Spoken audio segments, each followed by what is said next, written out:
श्रीचैतन्य प्रभुं वन्दे नित्यानन्दसहोदितं श्रीनन्दनन्दनं वन्दे राधिका चरणद्वयं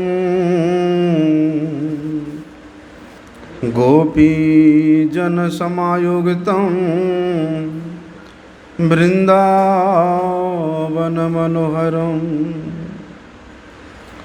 गुरवे गौरचन्द्राय राधिकाय तदालये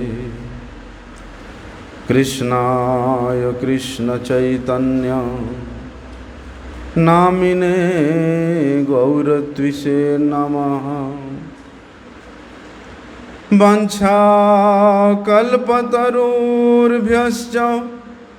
कृपा सिन्धुभ्यैव च पतितानां पावनेभ्यो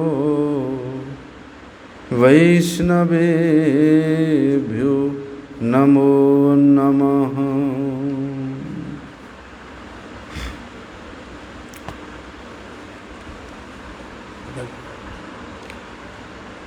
पतित पावन परम करुणामय परम आराध्यतम गुरुपाद पद्म नित्य लीला प्रविष्टम विष्णुपाद परमहंस परिव्राजकाचार्य अष्टोत्तर शत श्री श्रीमद शिल भक्ति वल्लभ तीर्थ गोस्वामी गुरु महाराज जी के श्री चरण कमल में अनंत कोटि साष्टांग दंडवत प्रणाम करते हुए उनकी अहेतु की कृपा प्रार्थना करता हूँ। अभी हमारे परम आराध्या भानुनंदिनी कृष्ण वल्लभा श्रीमती राधा रानी जी का प्रकट महोत्सव आ रहा है 14 तारीख को। इसलिए आज से हम लोग हमारे गुरुजनों ने महाजनों ने श्रीमती राधा रानी के तत्व के ऊपर जो कुछ भी उनका विचार उन्होंने दिया है, आज से 3-4 दिन तक हम लोग वही श्रवण करेंगे। वास्तव में श्रीमती राधा रानी भगवान सच्चिदानंद घन विग्रह दिव्य सुधा रस के जो सिंधु है, ब्रजेंद्र नंदन राधा वल्लभ श्री श्याम सुंदर जिस स्थान पर नित्य निवास करते हैं, श्री वृंदावन धाम में। अभी वृंदावन धाम प्रेम का धाम है। वे ब्रज प्रेम का धाम है, जहाँ पर नित्य श्याम सुंदर का चलना फिरना रहता है। जिन ब्रज के गली गली में, जिन ब्रज के वनों के प्रत्येक मार्ग में भगवान श्री कृष्ण चंद्र के चरणों का धूल, चरण का रज प्रतिफलित होता रहता है। बल्कि उन ब्रज के पथ में चलने के लिए, उन ब्रज के मार्ग के पथिक बनने के लिए, उस ब्रज के पथ में अपने चित्त वृत्ति को लगाने के लिए बड़े बड़े मुनींद्र जोगिंद्र अनंत काल से तपस्या कर रहे हैं, चिंतन कर रहे हैं। क्यों? क्योंकि ये प्रेम का जो पथ है, ब्रज का जो पथ है, ये कोई साधारण रास्ता नहीं है, साधारण मार्ग नहीं है। ये अति दुर्गम मार्ग है। इसलिए ब्रज के मार्ग अर्थात प्रेम का द्वार, प्रेम भक्ति का द्वार ही ब्रज का मार्ग है। बोलते वे मार्ग केवल उन्हीं के लिए प्रकट होता है जिनका चित्त वृत्ति, जिनका प्राण सर्वस्व, जिनके इंद्रियों के प्रत्येक वृत्ति उस प्रेम दन रस सुधा सागर आनंद कंद भगवान श्री कृष्ण चंद्र की चरणारविंदों का निर्बाध चिंतन करती है, उनके चरणारविंद में निर्बाध प्रवाहित होती रहती है, जिनकी चित्त वृत्ति रूप जो धारा श्री कृष्ण चंद्र के नख की ओर आकर्षित होकर के नित्य नित्य अग्रसर होती रहती है। बोलते जिस अग्रसरता में किसी प्रकार के बाधा नहीं है, निर्बाध है, वहाँ पर किसी प्रकार के पलक के भी समय नहीं है, सुजोग नहीं है पलक डालने की, ना उन्मेष की ना विमेष की, ना चिंता की ना दुश्चिंता की। बोलते जहाँ पर मन की प्रत्येक गति निर्बाध रूप से भगवान श्री कृष्ण के चरणारविंद की ओर प्रवाहित होती रहती है। बोलते प्रवाहित होते होते उन चरम सीमा की अपूर्व मिलन स्थली को प्राप्त होता है, जिसका मन वास्तव में उसके लिए ही, ऐसे महानुभावों के लिए ही ब्रज के उस मार्ग, उस प्रेम के मार्ग खुला होता है। केवल ब्रज, इस भौम वृंदावन में रहने से ही ब्रजवास नहीं होता, प्रेम का अधिकारी नहीं होता। नित्य निरंतर ब्रज के भाव में, प्रेम के भाव में, प्रेम के मार्ग में जो अपने आप को बहता रहता है, चलता रहता है, वास्तव में वे ही इस ब्रज में प्रवेश करने का अधिकारी है। क्यों? क्योंकि इस ब्रज पथ पर अबाध रूप से, निर्बाध रूप से, बोलते जिन वृषभानु नंदिनी रासेश्वरी श्रीमती राधा रानी के दिव्य बसनांचल से स्पर्श किया हुआ वायु प्रवाहित होती रहती है,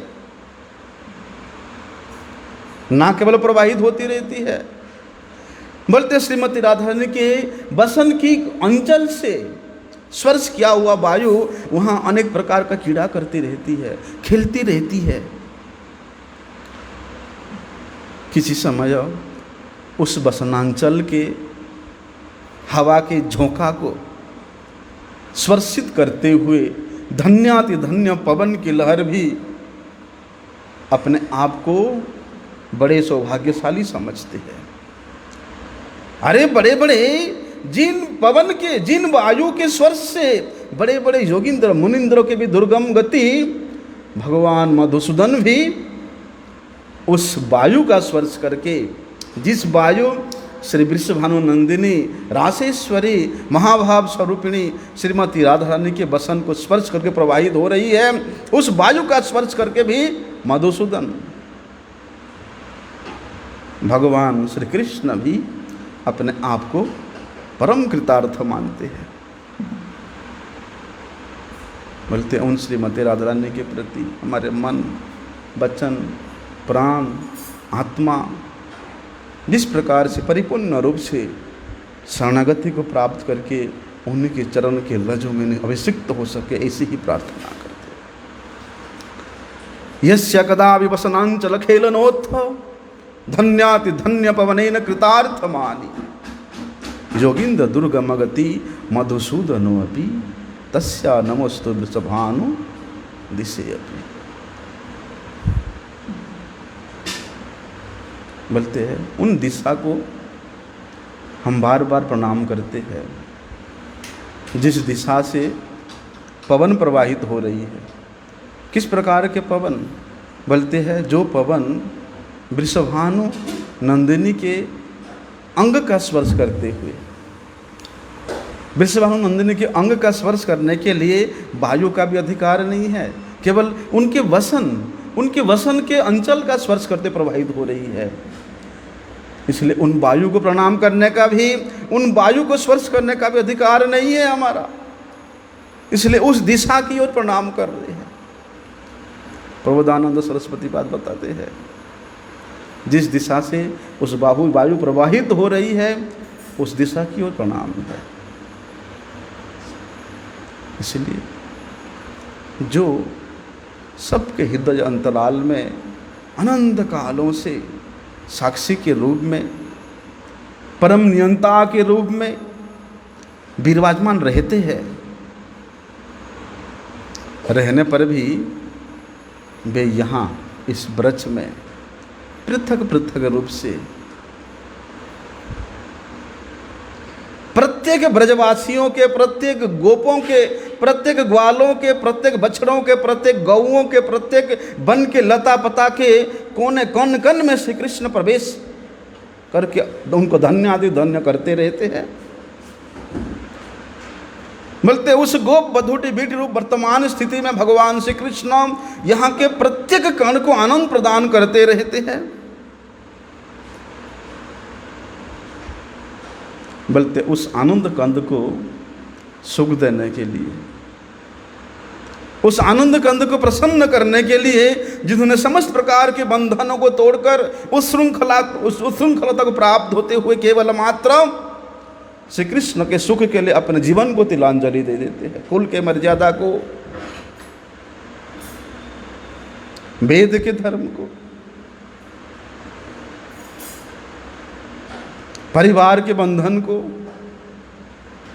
श्रुति शास्त्र पुराण के वचनों को जिन्होंने त्याग देते हैं, बोलते उनको, अरे बड़े बड़े ज्ञानी ब्रह्मा जी, शंकर जी, शुक जी, नारद जी, बोलते भीष्म महतो महियान, बोलते ऐसे महान महान पुरुष भी जिनके चरण रज की एक कणा को स्पर्श करने में समर्थ नहीं हो पाते हैं, वे अनंत काल तक तपस्या करके हार मान के मौन होकर के बैठ जाते हैं। बोलते उन सर्वनियंता, समस्त प्रकार के बंधनों को मुक्त करने वाले, वे किसी के बस में कभी रहने वाले नहीं। वे नित्य स्वबस है परात्पर पुरुषोत्तम भगवान श्री राधिका जी के चरण रेणु को प्रत्येक क्षण चिंतन में लाते हुए उनकी चरण रेणु के बस को स्वीकार करते हैं। श्रीमती राधा ने के चरण रेणु को बस्यता स्वीकार करते, उस अनंत शक्ति संपन्न, अनंत विभुत्व से, अनंत भगवत्ता से जो श्री कृष्ण सुंदर परिपूर्ण है, आज वे बोलते श्रीमती राधा रानी के चरणों की रेणु के बस में है।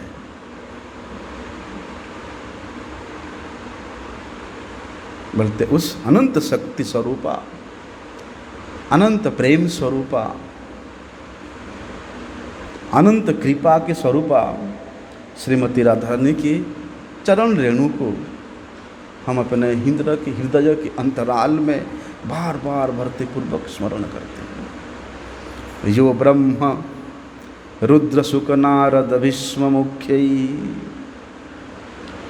आलक्षितो न सहसा पुरुषस्य तस्य सद्यो वशीकरण चूर्णमनंत शक्तिं तम राधिका चरण रेणु मनुस्मरामि।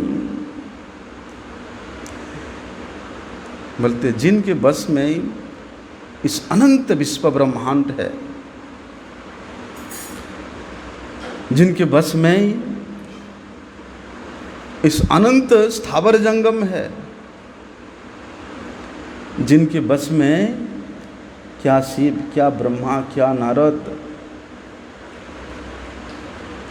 सब जिनके बस में है। बोलते वे किसके बस में है? श्रीमती राधा रानी के चरण के रेणु के बस में। चरणों के बस में भी सामर्थ्य नहीं है। श्री कृष्ण कहते हैं कि हे श्री राधे, आपके चरणों की वंदना करने का भी सामर्थ्य मेरे में नहीं है। कौन कह रहे हैं? जो सर्व समर्थ है, वे कह रहे हैं कि श्री राधे, आपके चरणों की वंदना करने का मेरा समर्थ नहीं है, इसलिए तम राधिका चरण रेणु मनुस्वरामि, मैं तो आपके चरण रेणु का ही वंदना करूं। उन श्री कृष्ण बोलते वे श्री राधा रानी इस अनंत विश्व ब्रह्मांड के प्रत्येक कण कण में, प्रत्येक स्पंदन में बिंदु रूप से यहाँ पर जो हम लोग देखने को मिलते, विदग्ध भाव, अनुराग, वात्सल्य, कृपा, सौंदर्य माधुर्य का यहाँ बिंदु रूप में दिखाई देता है। बोलते वे रासेश्वरी, वे नित्य निकुंजेश्वरी,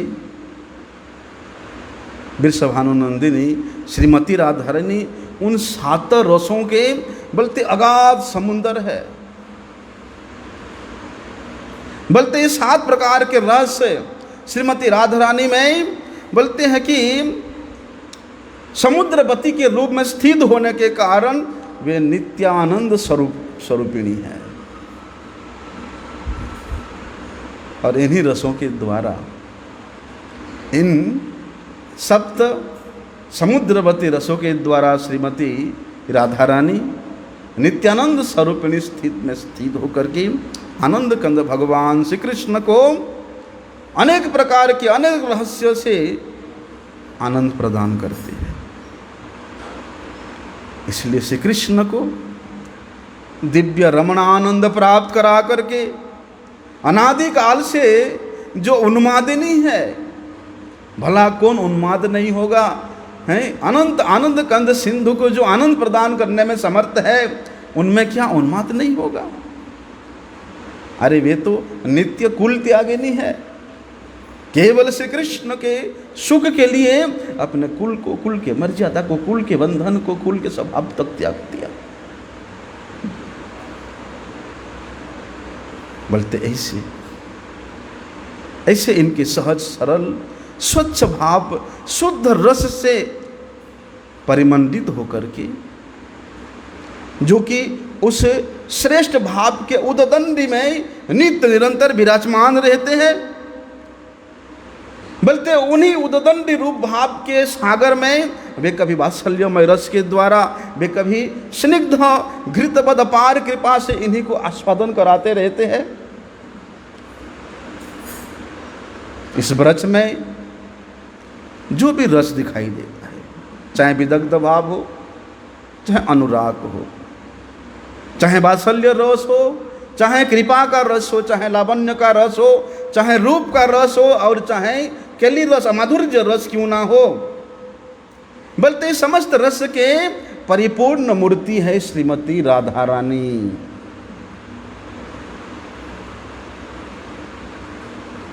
इसलिए श्रीमती राधा रानी ही अपने को विस्तार करके अनेक प्रकार से श्री कृष्ण का सेवा करती है। बोलते वे रसों की विचित्रता के कारण वे अनंत सुधा रसमयी है। रसों के विचित्रता से वे श्री कृष्ण को आह्लादन करने के कारण वे गोविंदानंदिनी है। श्री कृष्ण के प्राण जहाँ बसते हैं वे प्राणमयी, प्राण स्वरूपा श्रीमती राधा रानी। बोलते हैं जिसके जीवन में नहीं आए, जो जीवन में श्रीमती राधा रानी के चरण रेणु का वंदना नहीं किया, जो जीवन में ऐसे सर्व समर्था विश्वभानुनंदिनी के दिव्य उन्माद, दिव्य स्फुरण, दिव्य चिंतन जिसके हृदय गह्वर में परिस्फुट नहीं हुआ, उसका तो सब कुछ व्यर्थ है, वो अनर्थ युक्त है। इसलिए हे देवी राधिके, आपके ऐसे दिव्य से दिव्यता से परिपूर्ण गुणों से विभूषित होकर के आप कब मेरे हृदय अंतराल में स्फुटित होंगे, आपकी स्फुरण से कब मैं परम आनंद को प्राप्त करूंगा। आप कृपा करके तम राधिका चरणेनु अनुस्मरा। इसलिए कहते हैं वैदग्ध्य सार सिंधु, वैदग्ध्य राग रस सार सिंधु, वात्सल्य सिंधु रति सांद्र कृपैक सिंधु, लावण्य सिंधु अमृत सिंधु विरूप सिंधु, श्री राधिका स्फुरतु में हृदय केली सिंधु। हे श्री राधा रानी, आप कब मेरे हृदय के अंतराल में स्फुरित होंगे। इसलिए हे श्री राधा रानी, ऐसा ऐसा शुभ क्षण कब होगा, ऐसा शुभ भाग्य कब होगा मेरे जीवन में, जब मैं आपके नाम सुधा रस का नित्य निरंतर आस्वादन करने के लिए विह्वल हो जाऊंगा। आपके नाम सुधा रस का नित्य आस्वादन करने के लिए मेरी जीवा हमेशा विवलित अवस्था को प्राप्त होता रहेगा। कब आपके चरण चिन्हों से अंकित इस वृंदाटवी के वन वन में, गली गली में, पथ पथ पे मैं विहरण करूंगा, और इस वृक्ष के पथ पथ में मैं कब अपने अंग अंग से लोट करके आपके चरणों को अपने अंग पे लगा करके अपने आप को कृतार्थ समझूंगा।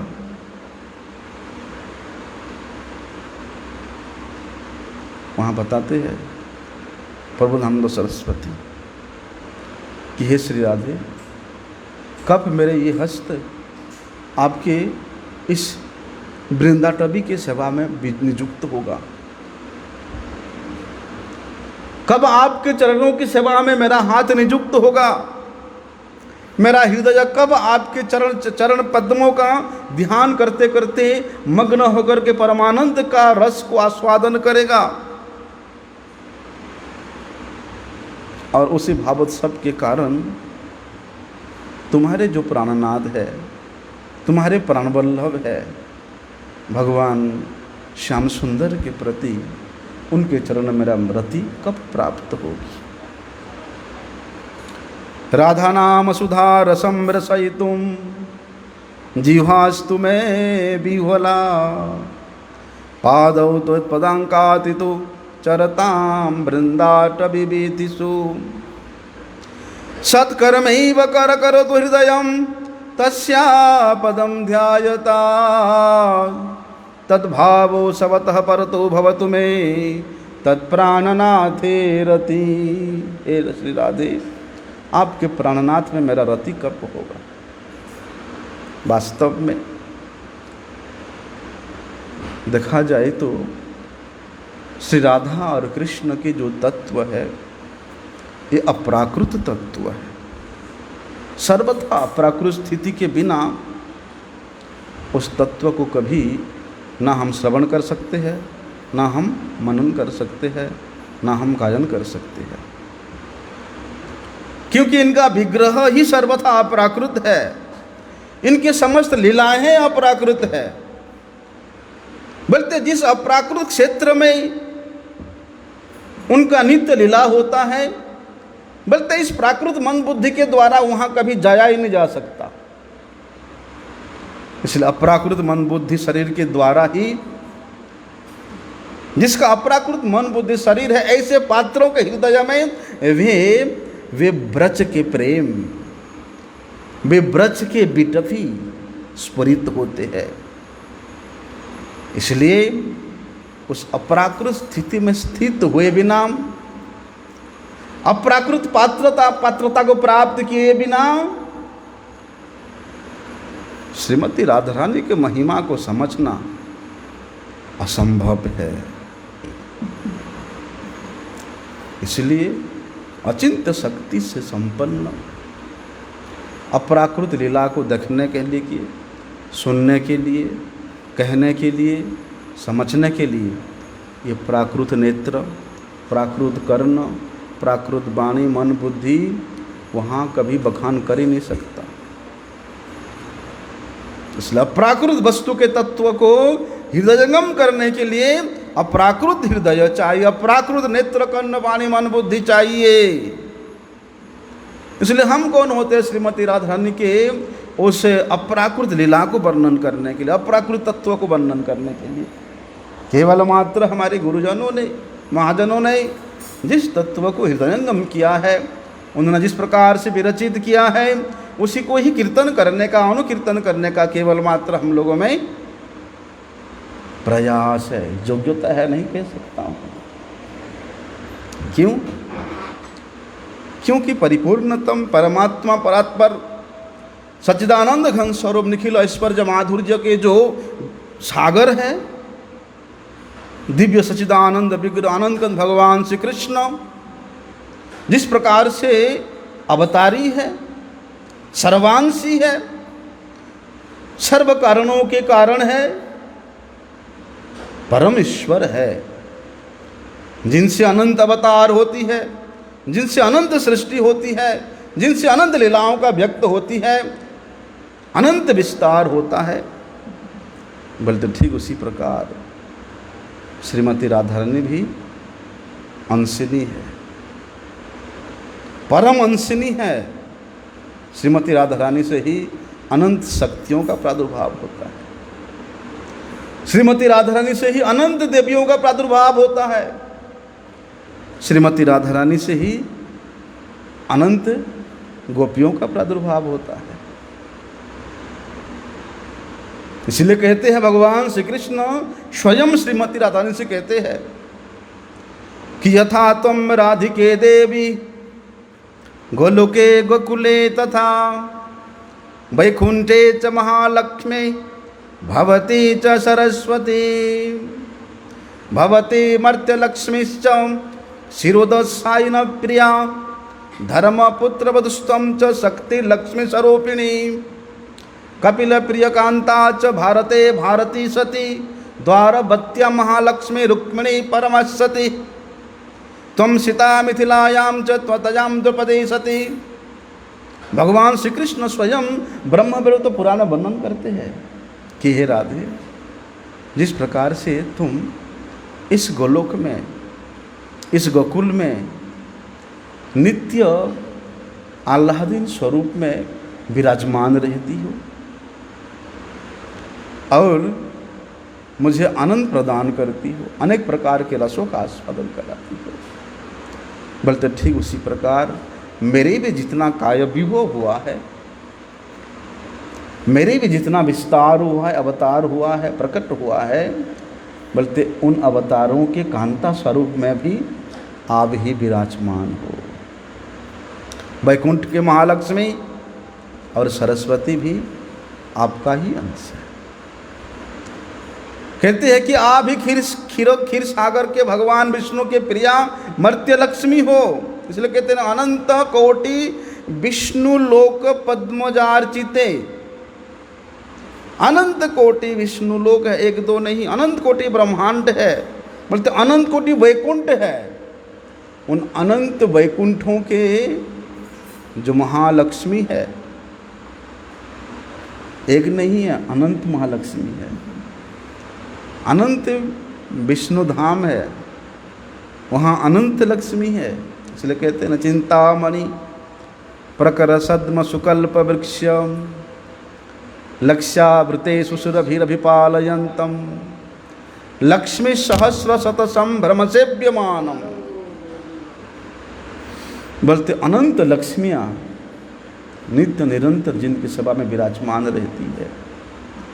बोलते वे गोविंद भगवान भी श्रीमती राधा रानी के चरणों की रेणु के बस में रहते हैं।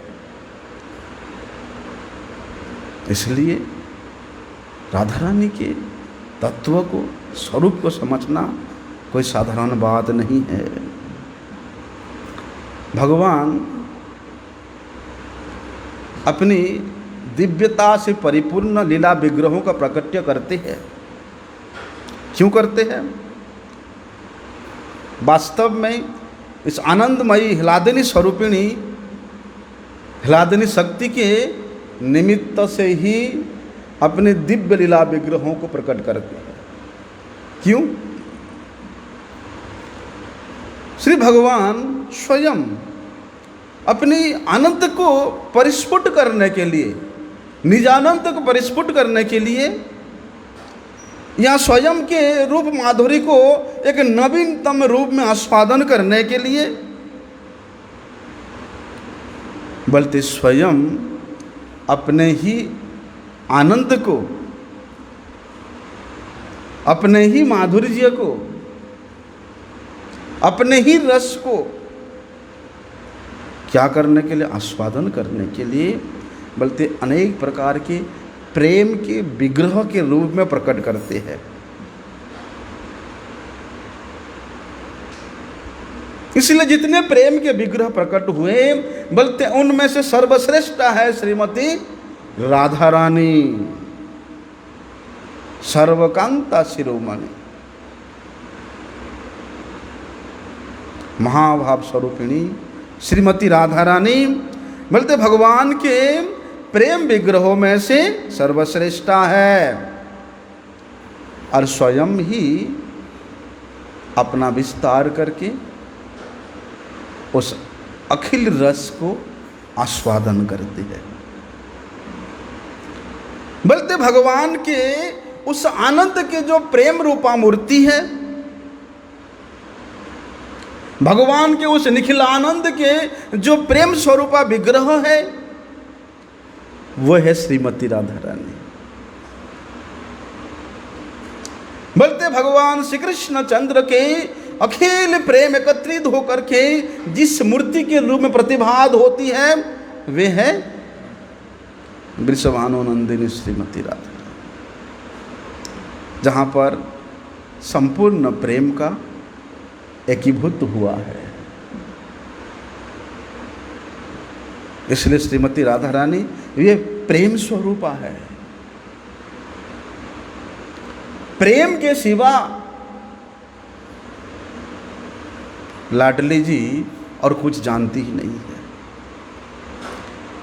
श्री कृष्ण विरह में जितना प्रेम, श्री कृष्ण मिलन में प्रेम, श्री कृष्ण चिंतन में जितना प्रेम, श्री कृष्ण उच्छ्वास में इतना प्रेम,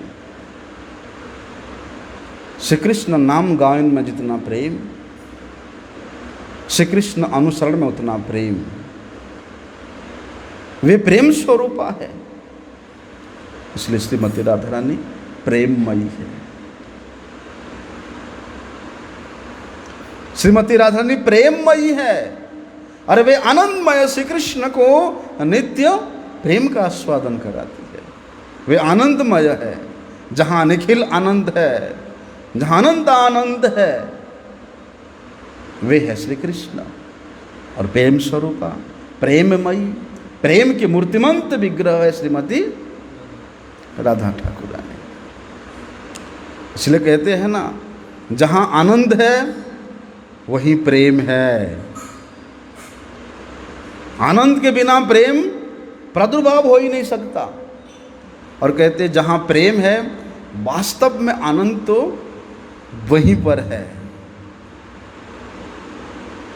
इसलिए आनंद प्रेम के बिना नहीं प्राप्त किया जा सकता, और प्रेम के बिना आनंद भी अनुभूत नहीं होता है। क्यों? आनंद रस का जो घनीभूत विग्रह है वे है श्री कृष्ण, और प्रेम रस का घनीभूत मूर्ति है श्रीमती राधा रानी। इसलिए आनंद और प्रेम कभी एक दूसरे से विरहित तो हो ही नहीं सकते, नहीं तो उनके स्वभाव बदल जाएगा भैया। अरे वो आनंद कंद है, आनंद के सागर है। जहां प्रेम है, जब वही आनंद है, तो आनंद क्या कभी प्रेम से विच्युत रह सकता है? क्या कभी प्रेम आनंद से बिछुआ रह सकता है? संभव ही नहीं है। इसलिए श्री राधा कृष्ण कोई अलग अलग तत्व नहीं, एक ही तत्व है।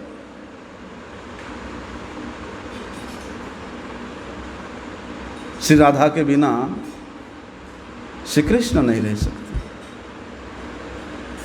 और अर्थात आनंद प्रेम के बिना नहीं रह सकता, और श्री राधा रानी कृष्ण के बिना नहीं रह सकते, क्योंकि प्रेम आनंद के बिना नहीं हो सकता है।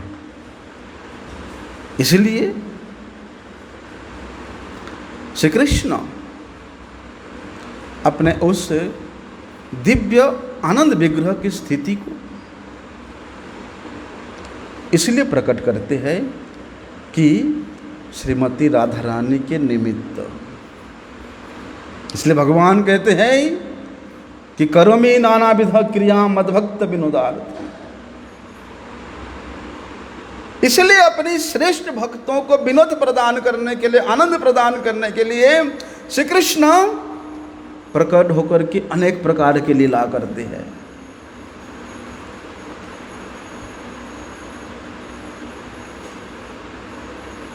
गोपियों के आनंद को देख करके, गोपियों के उल्लास को देख करके श्री कृष्ण का माधुर्य उतना ही अधिक बढ़ जाता है। क्यों?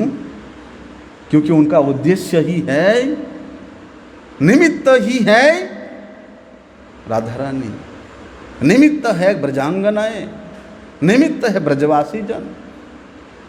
इसलिए अपने प्रियजनों के आनंदा सज्जाती स्थिति को देख करके श्याम सुंदर का रूप माधुर्य भी उतना अधिक बढ़ता जाता है। और जितना श्याम सुंदर के ऐसे अपूर्व माधुरी को, जो कि नित्य निरंतर बढ़ता रहता है, बल्कि ऐसे रूप माधुरी को दर्शन करके ब्रजांगनाएं, गोपियों का भी आनंद की सीमा उतना ही अधिक बढ़ता जाता है। इसलिए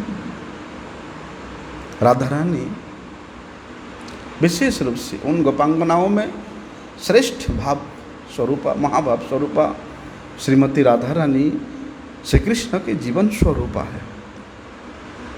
और इसी प्रकार श्री कृष्ण भी श्री राधा रानी के जीवन स्वरूप है।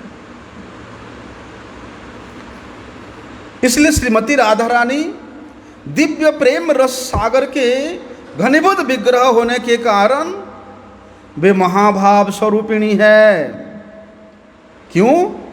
क्योंकि वे नित्य निरंतर उस आनंद के सागर रसराज, आनंद ऐश्वर्य, अनंत माधुर्य, अनंत सौंदर्य लावण्य निधि भगवान सच्चिदानंद घन अविचिंत्य शक्ति विग्रह को जो आकर्षण करती रहती। अरे जो आत्माराम गुणों को आकर्षण करने वाले श्री कृष्ण, बल्कि उनको भी आकर्षण करके आनंद प्रदान करती है। कौन? श्रीमती राधा रानी। बल्कि यही आह्लादनी शक्ति है जो अपने रूप से, अपने गुण से इस अनंत भुवन को मोहित करते हैं। अनंत भुवनों को जो मोहन करते हैं, उस अनंत भुवन को मोहन करने वाले भी जिसके प्रेम में मोहित हो जाते हैं। इसलिए श्रीमती राधा रानी का एक नाम है भुवन मन मोहन मोहिनी। भुवन के मन को जिन्होंने हरण करते हैं, उनके मन को हरण करने वाले हमारे राधा ठाकुर रानी। बल्कि ये आह्लादनी स्वरूपा श्रीमती राधा रानी बल्कि अनंत रूपों में, लाखों अनुजानियों की शक्तियों के रूप में मूर्तिमत्य होकर के प्रत्येक क्षण श्री कृष्ण सेवा करती है। सखी, जितने भी सखी है, मंजरी है, सहचरी है, वे श्री राधा कृष्ण के सेवा में नित्य विराजमान रहती है। श्री राधा कृष्ण को सुख पहुंचाना ही जिनका एकमात्र जीवन स्वरूपा है, श्री राधा कृष्ण को प्रसन्न करना है जिनका एकमात्र कर्तव्य है, बल्कि वे श्रीमती राधा रानी अर्थात आह्लादनी शक्ति के अंश स्वरूपा गोपीगण है। इसलिए जो परमात्मा भगवान नित्य अनंतमय है, नित्य तृप्त है, जो नित्य एक रस में स्थित रहते हैं, कोटि कोटि ब्रह्मांड विग्रह परब्रह्म परमात्मा आत्माराम है, जो आप्तकाम है, जो वो किस प्रकार के सुख का इच्छा कर सकते हैं? उनके मन में कैसे सुख का अभिलाषा हो सकता है? अरे वे तो स्वयं सुख स्वरूप है।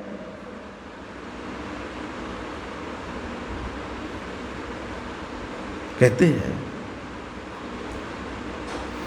भाव और प्रेम ये दोनों भगवान से कोई पृथक वस्तु नहीं है। आनंद और प्रेम ये भगवान से कोई पृथक वस्तु नहीं है, बल्कि प्रेम का आश्रय का प्रेम का आश्रय प्रेम का विषय है। विषय के बिना आश्रय हो नहीं सकता और आश्रय के बिना विषय नहीं हो सकता। इसलिए प्रेमाश्रय का भाव प्रेम विषय में है और प्रेम विषय का भाव प्रेम आश्रय में है।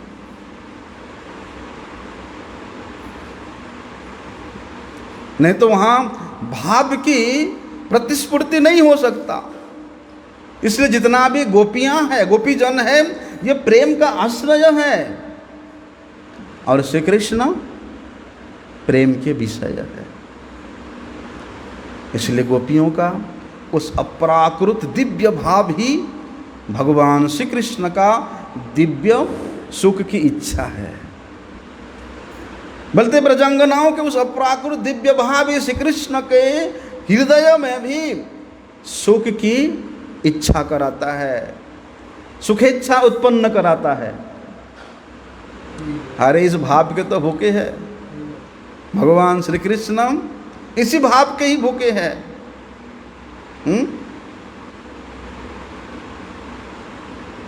इसी दिव्य भाव को प्राप्त करने के लिए उनके मन में आशा उत्पन्न होता है, इच्छा उत्पन्न होता है। इसलिए जहाँ प्रेम का सबसे उच्च भाव है,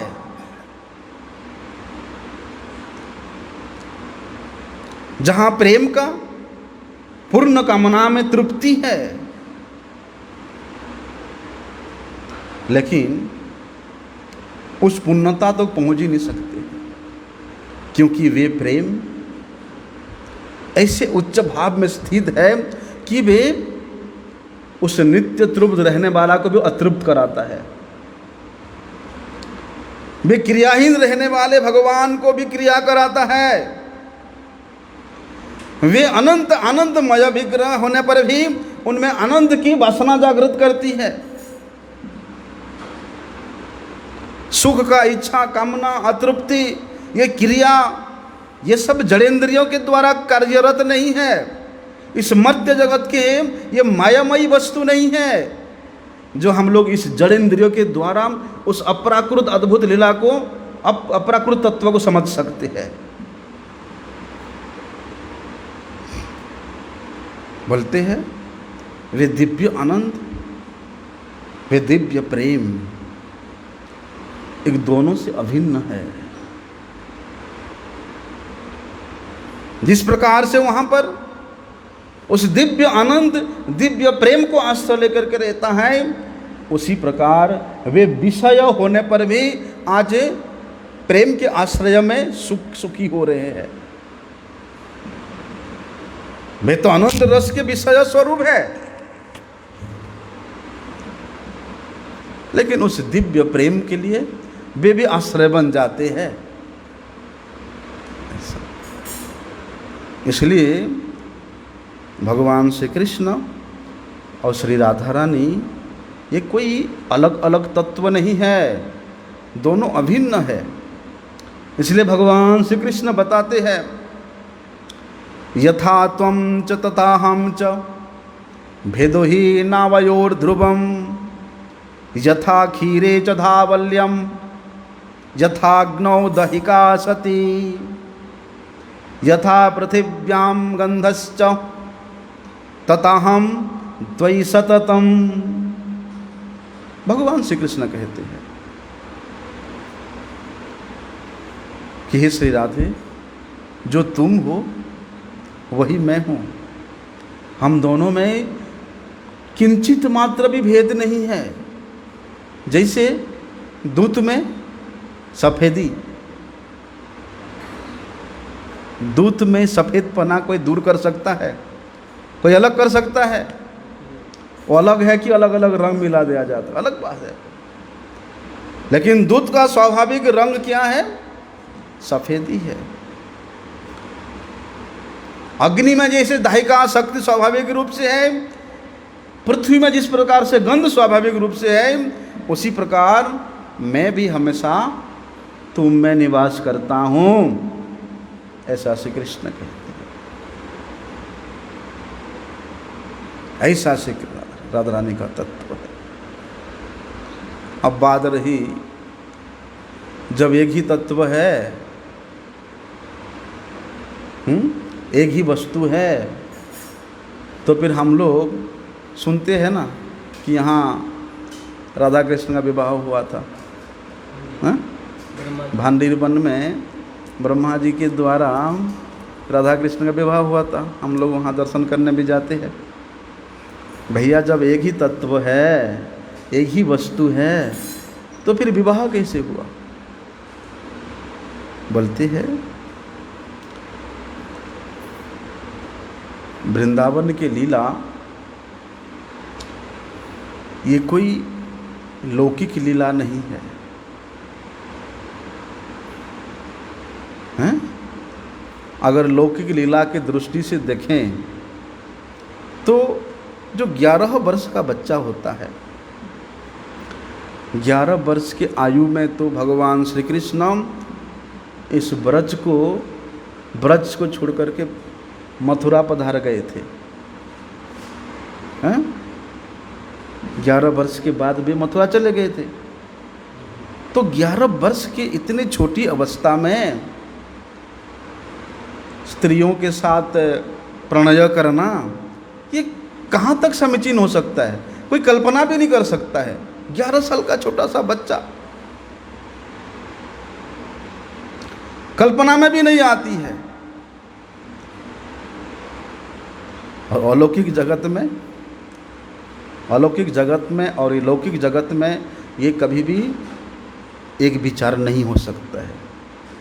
फिर भी भगवान श्री कृष्ण ने एक बार ब्रह्मा जी को वचन दिया था।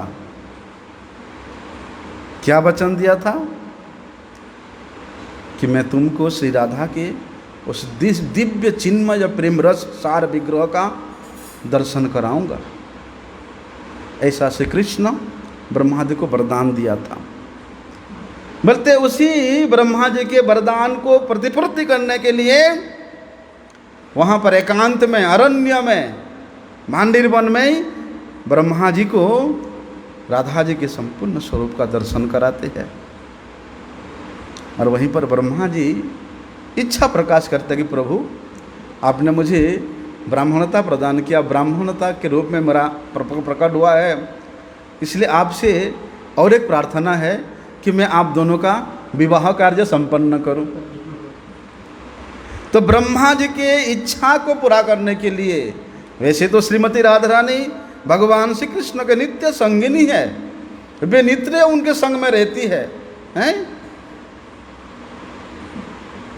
केवल अपने भक्त के इच्छा को पूर्ण करने के लिए भगवान इस प्रकार का विवाह का लीला मात्र किया है।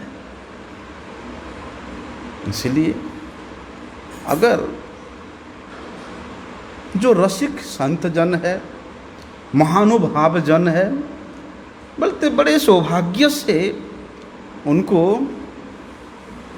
ये दर्शन होती है, जुगल जोड़ी का दर्शन होती है। पहले श्रीमन महाप्रभु जी के आने से पहले, प्रकट होने से पहले, गोस्वामी गणों के इस व्रत में आने से पहले यहाँ पर जुगल जोड़ी के रूप में सेवा पूजा नहीं होता था।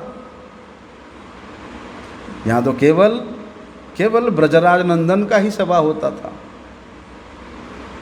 आज भी है, ब्रज के कई प्रमुख मंदिरों में केवल ब्रजराज नंदन ही सेवित होते हैं। और तो श्रीमन महाप्रभु जी ने, स्वरूप गोस्वामियों ने बोलते हैं, इस जुगल जोड़ी का दर्शन किया और उन्होंने फिर जो मंदिर स्थापित किए वहाँ पर श्री राधा और श्री कृष्ण का सेवा प्रचलित किया है। कुछ लोग कहते हैं, अरे श्रीमद् भागवत में तो राधा रानी का नाम ही नहीं है।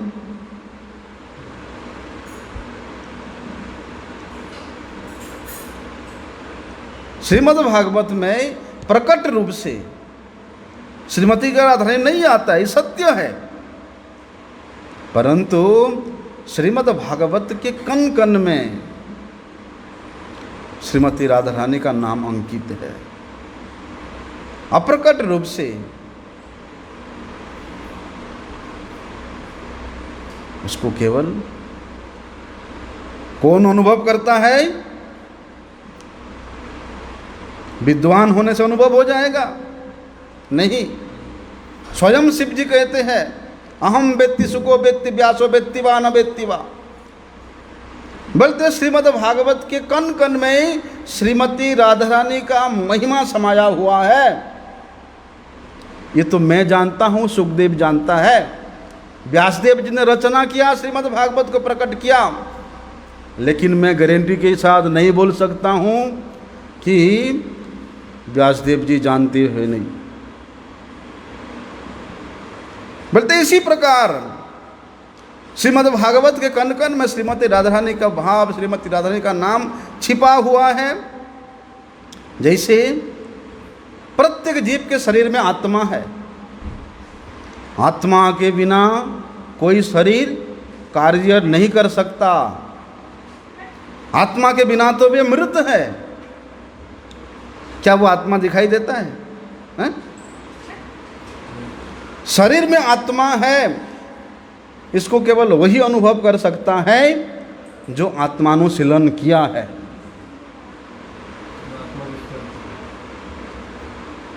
इस जड़ सुख के प्रति प्रमत्त मनुष्य ये भी अनुभव नहीं कर पाता कि वो क्यों चल रहा है, क्यों फिर रहा है, क्यों बात कर रहा है, क्यों खा रहा है। अरे आत्मा होने के कारण वे क्रियाशील है, लेकिन वे आत्मा की स्थिति को मानता नहीं है, आत्मा के स्वरूप को मानता नहीं है। तो वे किस प्रकार से समझ पाएगा कि मेरा कर्तव्य क्या है? जिस प्रकार प्रत्येक शरीरधारी के हृदय में आत्मा छुपा के रहता है, उसी प्रकार श्रीमती राधा रानी श्रीमद् भागवत के आत्मा स्वरूप है। अप्रकट रूप से छुपा हुआ है। इसलिए प्रेम रस सागर के जो चिंतामणि स्वरूपा है श्रीमती राधा रानी, उनके अस्तित्व को, उनके उस प्रेम के भाव को केवल प्रेम लीला के माध्यम से ही प्रकट किया जा सकता है, जो कि केवल मात्र श्री कृष्ण के प्रेम में प्रकटित होती है। इसलिए जहाँ कृष्ण है वहाँ पर राधा नहीं है, ऐसा कोई बात कोई सोच भी नहीं सकता। अरे बड़े बड़े विद्वान चक्कर खा जाते हैं भैया। इसलिए कहते हैं शास्त्र में कि आवयो भेद बुद्धि च य करोति नराधमः तस्य वासः कालसूत्रे यावत् चंद्र दिवोकसो पूर्वान् सप्त परान् सप्त परुषान् पातयत्यदः कोटि जन्मार्जितं पुण्यं तस्य नश्यति निश्चितम् अज्ञानादवयोर्निन्दां ये कुर्वन्ति नराधमा पच्यते नरके घोरे यावत् चंद्र दिवोकसाम। वर्णन है पुराण में, ब्रह्मविवर्त पुराण में वर्णन है कि ऐसा कौन अधम पुरुष होगा। बोलते जो नराधम है वे हम दोनों को, श्री राधा को और श्री कृष्ण को अलग अलग भेद में देखते हैं। श्री राधा श्री कृष्ण में वे नराधम ही भेद बुद्धि करता है, और बोलते ऐसे भेद बुद्धि करने वाला नराधम जब तक सूर्य चंद्र रहते हैं तब तक वे काल सूत्र नामक नरक में सड़ता रहता है। कहते हैं इतना ही नहीं, पूर्वान सप्त परान सप्त, उसके पहले का 7 जन्म और पीछे का 7 जन्म भी अधोगामी हो जाता है। मतलब कोटि जन्म के अर्जित उसका पुण्यम नष्ट हो जाता है। नश्यति अज्ञानादवयोर्निंदाम जे कुर्वन्ति नराधमा। बोलते अज्ञानता बस भी अज्ञानता बस भी अगर कोई श्रीमती राधा रानी और श्री कृष्ण का निंदा करता है, उनके अलौकिक लीलाओं को श्रवण करके लौकिक लीला समझता है और उन लीलाओं को अनुकरण करने जैसा निंदा करता है, बोलते ऐसे लोग पापात्मा, ऐसे पापात्मा पच्यन्ते नरके घोरे, बोलते जब तक सूर्य चंद्र रहता है तब तक ऐसे लोग नरक में पचते रहते हैं। इसलिए श्रीमती राधा रानी के तत्व को, श्रीमती राधा और श्री कृष्ण के इस प्रेम लीला को कभी भी अनधिकारी व्यक्ति के सामने बोलना नहीं चाहिए। देखते हैं हम लोग टीवी में, जो लोग शराब पीते हैं, अनाचार करते हैं, वे राधा कृष्ण का बन करके वहां अभिनय करते हैं। तो जो मूढ़ व्यक्ति है, नराधम व्यक्ति है, जो केवल इस जड़ सुख प्राप्त करने के लिए नित्य प्रयासी व्यक्ति है, वे लोग क्या सोचते हैं, अरे श्री कृष्ण गोपियों के साथ लीला किया, इतना हम क्यों नहीं करेंगे। बोलते इतना सोचने मात्र से ही ये तो अज्ञानता बस हुआ। अगर इतना कोई अज्ञानता बस सोचता भी है तो वे भी अनंत काल तक नरक में सड़ता रहता है। इसलिए जो सबसे मूल्यवान धन होता है उसको छुपा के रखा जाता है। जो अनधिकारी व्यक्ति है उसके सामने कभी भी श्रीमती राधा रानी और श्री कृष्ण का जो लीला है, गोपांगनाओं के साथ जो लीला है, उसको कभी भी व्यक्त नहीं करना चाहिए। इसलिए जहाँ शुद्ध प्रेम है वहाँ शुद्ध आनंद है, और शुद्ध प्रेम के वशीभूत उस आनंद कंद रहते हैं। आनंद कंद, आनंद के बिना प्रेम नहीं है, प्रेम के बिना आनंद नहीं है। इसलिए आनंद स्वरूप श्री कृष्ण है और प्रेम स्वरूपा श्रीमती राधा रानी है। इसलिए राधा रानी के बिना श्री कृष्ण नहीं है। श्री कृष्ण सोचते हैं कि राधा रानी मेरे जीवन स्वरूपा है, मेरे प्राण स्वरूपा है, मेरे आत्मा स्वरूपा है। बोलते ठीक उसी प्रकार श्रीमती राधा रानी भी श्री कृष्ण के बिना नहीं रह सकती। आग अपनी ज्वलन शक्ति के बिना आग का कोई महत्व ही नहीं है ना। दूध अगर सफेद ही नहीं होगा तो दूध के रूप में वो गण्य ही नहीं होगा। पृथ्वी का गंध नहीं होगा तो फिर वो पृथ्वी जैसा क्या है। जिस प्रकार से स्वाभाविक है उसी प्रकार भगवान श्री कृष्ण में नित्य निरंतर श्रीमती राधा रानी वास करती है, और श्री कृष्ण भी नित्य निरंतर उस महाभाव स्वरूपा श्रीमती राधा रानी में निवास करते हैं। इसलिए ये ब्रज, ये वृंदावन, ये प्रेम का पथ है, ये प्रेम का द्वार है, ये प्रेम का रास्ता है। जब तक अप्राकृत स्थिति में स्थित नहीं होंगे, अप्राकृत मन बुद्धि इंद्रिया हमारा नहीं होगा, तब तक इस अप्राकृत ब्रज को, ब्रज के प्रेम को, यहाँ के तत्वों को समझने का अधिकार किसी का नहीं। इसलिए इस प्रकार हम लोग अभी राधाष्टमी तक, उसके पश्चात भी 2-3 दिन तक श्रीमती राधा रानी के तत्वों को श्रवण करेंगे। वांछा कल्पतरुभ्यश्च कृपा सिंधुभ्यैव च पतितानां पावनेभ्यो वैष्णवेभ्यो नमो।